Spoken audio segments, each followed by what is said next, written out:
in the run-up to the major, I've noticed a few analysts, commentators, writers who are predicting Virtus.pro to win the entire event. So recently, I've just sort of been trying to wrap my brain around that prediction. Because from my perspective, Virtus.pro have either been absent or underwhelming for the last 3 months, which is the most pertinent period of data going into the major, right? So in November, they didn't participate in any tournaments. They didn't attend ESL Pro League Season 4, and they dropped out of IEM Oakland, and they did that to prepare for ELEAGUE Season 2. And ELEAGUE Season 2 was in December. A lot of people had really high hopes because Virtus.pro had these great results before November. They were clearly the number one team in the world, and they immediately lost the face in the quarterfinals at ELEAGUE Season 2, despite all that preparation, right? FaZe at the time wasn't a great team. I don't think. Maybe I don't think people would call them a top 5 team at that event yet.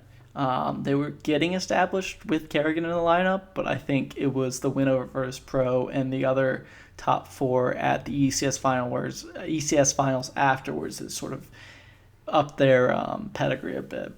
But that loss was surprising. Definitely a very underwhelming showing for Virtus.pro, and then they had to go into another month-long break in the second half of December, or first half of January, with the holiday break, with winter holidays. And then they competed at WESG just this last weekend, I think. And there they didn't. I mean, they were the clear favorites to win the event again. Super low competition. The other team that people might say could do well was Envious. And I mean, they're more like a top 10 team in the world, not even a top 5. They're nowhere near elite level. And Virtus.pro lost again. They lost in the semifinals to Kangwin, who's a national rival, which, I mean, national results can get kind of wonky. And Virtus.pro did have that sort of weird pick ban where they didn't ban Dust 2, but it doesn't seem like a result commensurate of the number one team in the world, the favorite to win the major. So I'm just sort of trying to wrap my head around this. And I tweeted something the other day, like, I think it's so odd that people are trying to say that Virtus.pro is going to win the major. There's just no data, right? There's not enough data for that.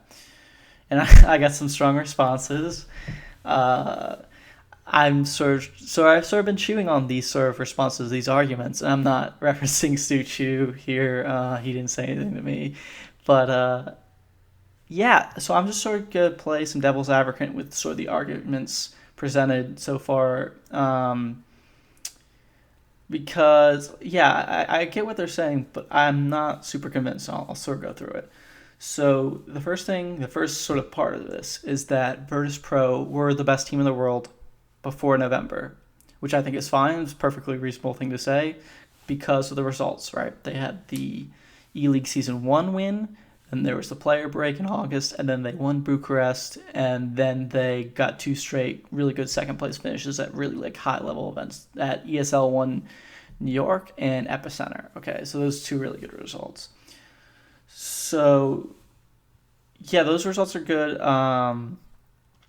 But what I think people are forgetting, this is me sort of pushing back on that argument, is that they forget Starladder, what is it called? Starladder I-Series, Star Series Season 2? Yeah, it's super confusing, that super long name. But yeah, they went 0-2 in the groups and immediately lost. They lost to, who is it? They lost to VG, Cyberzen, which is a Chinese team, never really been seen before at a big event, and they lost to Envious, which I don't think people would say it was a great team. I think they look better than they do now. They slumped a bit, but yeah, I mean, not a super commensurate, super high level team, right? So not a great result there. And then there was the WESG European Finals, where they also didn't do well. They were clear favorites to win that event as well, and they only got third because they lost in the semifinals to the all-Russian team, which is like led by Electronic. He has Super Sick event, or Super Sick Series versus Virtus.pro, and the Russian team crushed Virtus.pro. Now, Virtus.pro actually crushed Kangwin, and sort of ironic twist in the third place match, but okay. But anyway, So there's after that August player break, there's all these results. There's the Bucharest, the New York, and the Epicenter. Those are three really, really good results. And there's these not so great results. There's this really bad start ladder. Not great. I mean, not good. WESG, and then there's the ELEAGUE, right? But and then people will also forget this, but I think it's important to note. Virtus.pro very much almost didn't make it out of the ESL One New York Swiss opening stage. I want to call it the group stage, but yeah, there's no groups. But yeah, they almost didn't make it out of that. They went 2-2 and faced Optic in the 5th round, and this is way before Optic showed any sort of prowess in the top national level. It was a 16-14 win for Virtus.pro, but I think if you go back and watch that game, that's one of those games that people will say it's a should game. Optic should have won that. Virtus.pro had all these clutches in late rounds, or clutches, obviously clutches in late rounds, but clutches in important rounds. That sort of turned the tide of the game. It was sort of one of those miraculous VP games, right? So that could have easily been another bad result, right? So I don't think Virtus.pro's super good results are as consistent as people want to say. And the line of logic is, okay, so they're super consistent good number one team in the world before November. Then they haven't really been around, right? So you can't really say how good they are, how good they haven't been, right? And then they're going to go in the major. And guess what? At the majors, VP always does well. And this is sort of this inverted commas, in quotes, statement I think gets repeated a lot, or I've heard repeated, VP always does well at the majors. So I sort of have 2 points to combat this idea that VP always does well at the major. The first point is this is sort of a petty thing, I guess. This is just sort of an argument based on another argument. But back when Virtus.pro was the number one team in the world, I remember all these analysts and commentators talking why is VP suddenly so good? And the answer was never, well, SK looks kind of bad now and no other team has stepped up and become the best team in the world. The French and Swedish teams, which are usually the world leaders in the first couple of years of Counter-Strike with Fnatic, LDLC, NIP, they're all gone now. It's Brazilian and Eastern European teams are now at the top or near the top, right? And Virtus.pro sort of always been at sort of a top 4 level, and there's just no one above them right now. So no one would say that. No one would argue that that's the case. They'd always say Virtus.pro is now so much better. They've improved. The way that all the players are so versatile has made them better players, and therefore they're at a new level, right? So if you're going to say that Virtus.pro isn't fixed in position, they're not just a super consistent, always good, always ready team, that they can go up. Well, I mean, I don't see why they can't go down. I don't know what the argument would be for why they got down. Maybe they're mixing up too much and they don't know what to do anymore and they don't have any set spot. No, I don't know how you'd make that argument. But so the idea that they aren't always stable, that they can go up, I mean, then they could come down, right? But here's the second, I think, the stronger argument, which is sort of what I talked about in my article that I released yesterday, is that Valve majors I don't think are so different than the other great tournaments. Now I'm not sure if I can give them the designation, some of these tournaments like ELEAGUE, the designation of major, because I don't think people are willing to call non-Valve majors majors. But I don't think the Valve majors and the the big tournaments are that different. So I went through this in my article. You can read that, but I'll sort of go through my major points. If you look at pure prize money, it's not that different. WESG, which wasn't a great tournament but had great prize money, wasn't great in terms of level of competition, but had great prize money. It had a prize pool of 1.5 million. The major only has a prize pool of 1 million. ELEAGUE Season 2, I think it had a really good field. There's obviously EchoFox and Alternate Attacks, but they did really bad. I think, EchoFox famously won 6 rounds in 3 games, and Alternate Attacks I don't think did much better than that. But those two were bad, but I think this field was really stacked. And they did use sort of that very questionable online qualifier system, but, well, the major uses this great system with like these two land qualifiers, like the minors that qualify for the qualifier is great. But I still think the best possible fields at the major. This is sort of my argument. I would say NIP is an obvious name that could be at the major that isn't. Cloud9 is obviously something, but they're not there. And I think, I think people would still might prefer them to some of the other teams, like a Hellraisers or a Godsend. That one's more hit or miss. Immortal's another team that might want to be at the people might want to be at the major, other than some of these other teams. So yeah, I don't think the field is the highest stack ever. I think it's comparable to other tournaments like ELEAGUE Season 2 or Epicenter or something like this. The prize money is sort of comparable. There is the prestige. I think the prestige is way greater for the major. That's true, 100%. But I mean, I think if you think about ELEAGUE Season 2, they had the televised finals. I mean, that's prestigious, right? Same thing with the ELEAGUE Season 1. So the fact that the Valve majors are so different than the big tournaments is sort of questionable in my mind. And Virtus.pro doesn't always do well at these other big tournaments. They did win ELEAGUE Season 1, but at ELEAGUE Season 2, they didn't show up. And then at WESG, there's this huge prize pool, and they, again, didn't show up, right? So those two big tournaments had, like, things that people say why the majors are great, because of the big prize pool, because of the prestige, because of the level of competition. And those are the tournaments that VP always does well. Well, these other tournaments, they didn't do well. There's the sticker money. I guess I forgot to mention this at the Valve majors, but those aren't distributed or results of placing. Once you get there, you get the sticker money. Now, if you make top 8, you get sticker money for the next major as well. But yeah, I mean, if monetary compensation is a big push, and that's why VP always wins in the big money tournaments, I think that's been, that argument sort of been pushed back by these last two tournaments, which had big prize money, right? So those are the two like main arguments about the historical thing. That's my sort of come back to the historical aspect. There's also this point that's like, how much do you weight historical? Like, historical is obviously a trend, but I would rate recent results more heavily than historical results. I mean, you have to consider them. I mean, trends, and especially with VP, who's been together for like over 1,000 days or something crazy like that.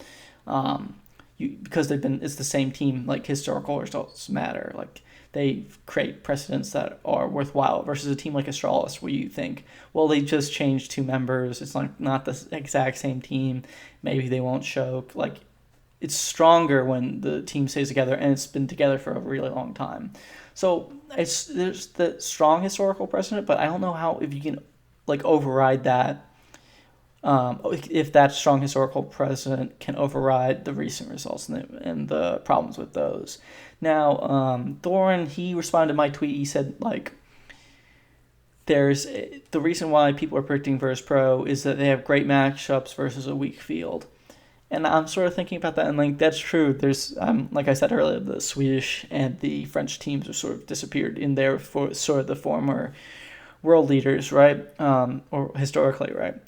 So there's 2 matchups I guess I'll look at or think about is Virtus.pro versus Astralis and Virtus.pro versus Optic. So Astralis is obviously the number 1 team. I think people's logic going into this is if Virtus.pro plays at their level, and if they will, because Virtus.pro always does well in the major, they'll beat Astralis, right? And the other part they'll say is on the historical aspect as well. Astralis always chokes, right? So that's sort of like the reasoning behind it, that from my perspective. But if you think about the map pool, let's see. Virtus.pro would ban Dust 2. Astralis would ban Cobblestone. Virtus.pro would pick Nuke. Astralis would pick Overpass. Now, that's sort of where it gets trickier. What's remaining is Cache, Mirage, and Train. Virtus.pro and Astralis both probably would really like to play Train. But maybe, yeah, so that's a sort of a question. Is Astralis the best trained team in the world now? Virtus.pro, sort of like one of the best, but they could always get beat by SK. Astralis beat the old, the original SK on their train. They broke their long running streak. But, it's sort of that weird, math, SK beat Virtus.pro and Astralis beat SK, so therefore Astralis better than Virtus.pro. I mean, that I don't really think works as logically. So yeah, no, it'd be interesting to go to face them on train, but maybe Virtus.pro would ban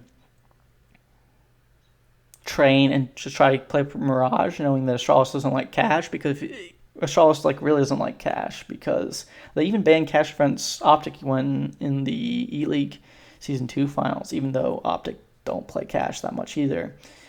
So, but I mean, Virtus.pro has taken some losses on cash too recently, and I don't think they're as confident as their Mirage as they used to be, so I don't know if that would happen.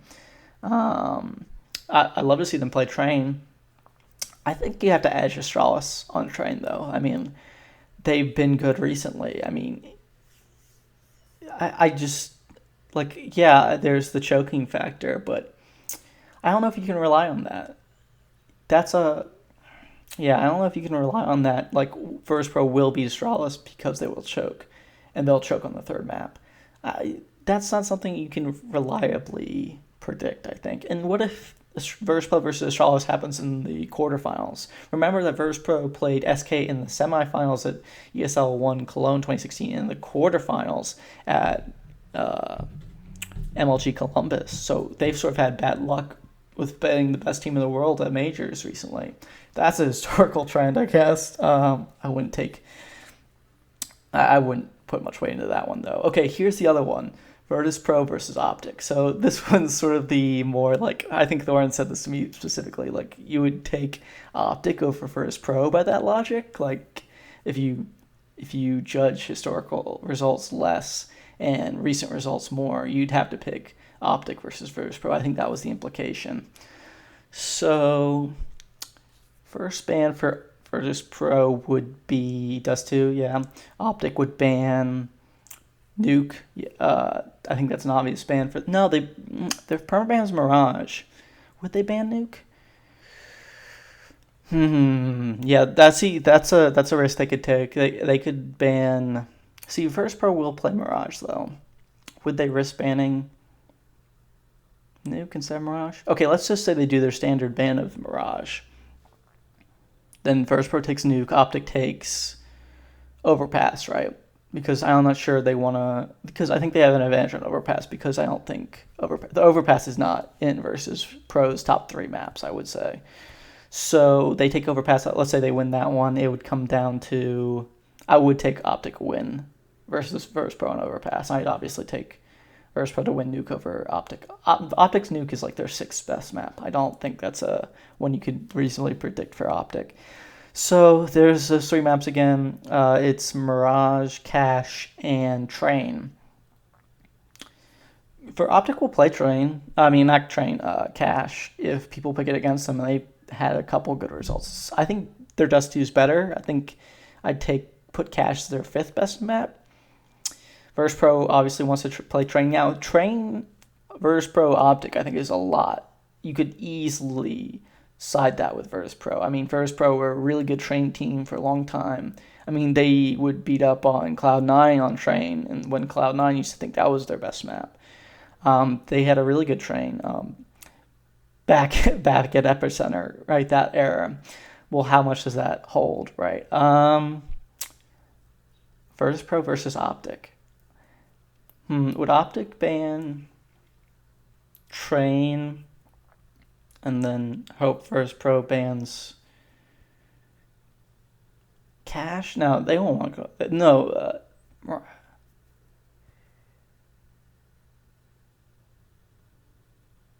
No, I messed this up. Optic's permaban is Mirage, right? So I said that at the beginning that they banned Mirage. So what's left is Dust... What's the map left? Oh, it's Cobblestone, Train, and Cash, right? Okay, so Optic loves Cobblestone and Train. Would they want to play Virtus.pro straight up at Cobblestone? I mean, I mean, they've been doing really well on Cobblestone. They've been winning a lot of games. Even Astralis started banning us Cobblestone against them. Well, Cobblestone's sort of now their perma ban, but maybe that was sort of a factor which led them to move to Cobblestone as their perma ban, because they only did switch that after they lost ELEAGUE Season 2. So Train, Cobblestone, and Cash. No, I mean, I think it's a pretty even matchup. So hard to. This is the whole problem with Virtus.pro, is that there's just not a lot of recent data. And just like this idea that you have to bank on them being good at the major, and then Optic's a new team, and maybe new teams don't always do great at the major. If you remember, Optic at ESL 1 Cologne went 0-2 immediately, despite being in like a decent form. They had a decent E-League and E-League Season 1, the group stage, and then they had a pretty good main qualifier. They did pretty well in the Swiss. They sort of took care of business there, but just didn't show up at the major. But I mean, they've been on the good recent form. But it's been a month. Yeah, no, I think it's that one's tougher. But I'm not sure that Virtus.pro 100% takes that. Like, it's a very obvious pick. I mean, maybe you could. I would say it depends on whether or not Virtus.pro shows up, which is the entire problem in this argument, that it's all dependent on Virtus.pro's going to show up, and that they have to show up because it's a major, right? So, I mean, there's other teams you could talk about. You could talk about SK, and SK have switched their permaban to Nuke, so that might give them a better matchup versus Virtus.pro. I wrote about this in an article, like, the empty throne, right? I wrote about the map matchup between the two teams. I think with SK's, like, the way they switched it post Epicenter, they could have had a really good matchup of Virtus.pro, but they're also sort of a black box because they switched over to Fox instead of FNX, and you don't know how their map pool's going to change, if they're even going to be decent at maps like they used to be good at, like Train. It's very hard. They didn't even play Train at ECS finals a lot when they played with Fox, if I remember correctly. I don't think they played a map on Train. They were moving towards Overpass instead of Train at that tournament.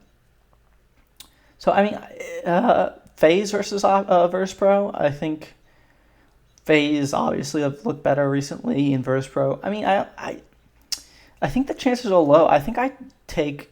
Astralis is my pick to win the major. Would I take Optic over Virtus.pro? Yeah, I think I value recent results more than historical narratives, but I do think historical narratives obviously have value. So I think, I take. I think it's a toss up between Virtus.pro and Optic. I'm not ready to say that. I just like I really want to say it, but that's a hard prediction to make. But yeah, in general, I'm not sure how much value you can put in these arguments.